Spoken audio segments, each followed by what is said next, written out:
right into the next topic. You said people living to be 200. A big fear that people have with living that long is that they think that it will be boring.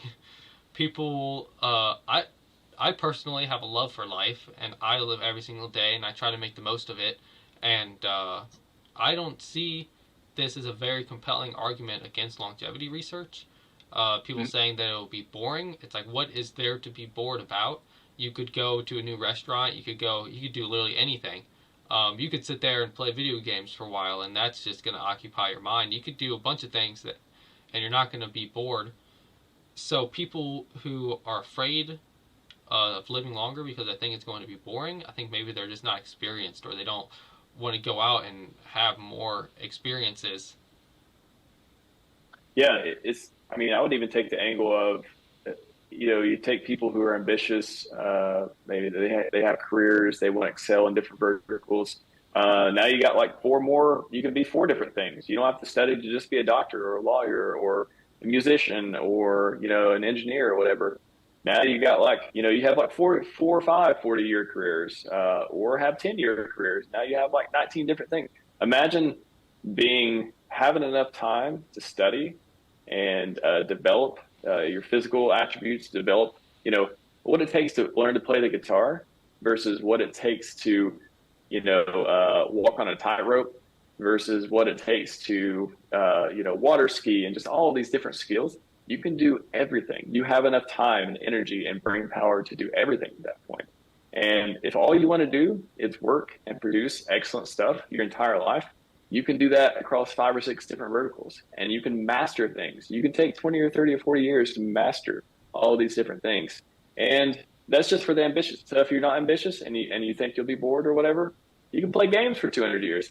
Who cares? It's like, you can do whatever you want to do. Or again, don't take your therapies. Don't participate in the system. You always have that self-sovereignty to choose. And there'll always be people who choose not to live longer. They do it today. There's people today that smoke cigarettes. They put themselves in they harm their body. They harm their mental health. They put themselves in situations that they don't need to be in. They do unhealthy things already today. Like what's the difference? There'll be people in the future who do the same thing. You have a choice. Yeah, and some states actually have death with dignity laws, which is basically a self-administered suicide. So you take a pill and you have to take it yourself. But people who are on hospice or they have terminal diseases, they definitely opt to do death with dignity. So that is a thing. And hopefully it will be available in all 50 states. It's not currently available everywhere, but I believe that it's something that should be available for everyone. Yeah, you always have a choice. Like it won't be something forced on you. If you get bored, you have a choice to figure out. And if you get bored, maybe that gives you time to learn a new skill. Maybe you have a friend who's like, "Hey, man, don't be bored. Like, look, I just learned how to play the piano. Like, or I just learned, now I'm a musician. I'm like 150. I'm a rock star. Like, how can the future be that boring?" Yeah, we could have some really phenomenal people if they were able to master multiple skills and able to showcase those to the world. That'd be really amazing. And imagine Elon, just what he's did for the last 20 or 30 years. Imagine if he had 5 times more time. Yes, exactly. Dude, the world would be amazing. Yeah. And that's part of a big reason why I hope he changes his mind about longevity, because the words that came from his mouth was, he says, "I think I could probably do something that would solve longevity to some extent, but I don't want to." So it really hurts me whenever I hear someone as influential as he is say something like that, where he's actually against longevity research.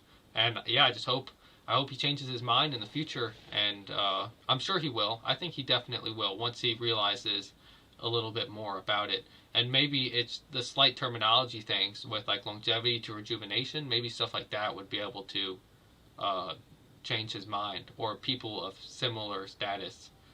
But yeah, well, Peter Thiel, I mean, he's big into longevity. I've been seeing some good stuff coming out of him lately. So they're buddies. Hopefully, Peter will. Peter, talk to Elon for us. Get him on board, man. We want to live. We want to live for a long time.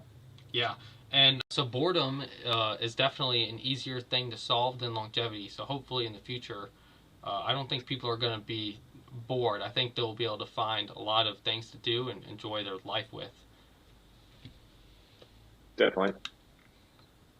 And there's gonna be a lot of people who turn into click farm gamers and like all these other vices too. But hey, I don't know. Like everyone has their choice. Like you can live, you can die, you can live how you want, you can die how you want.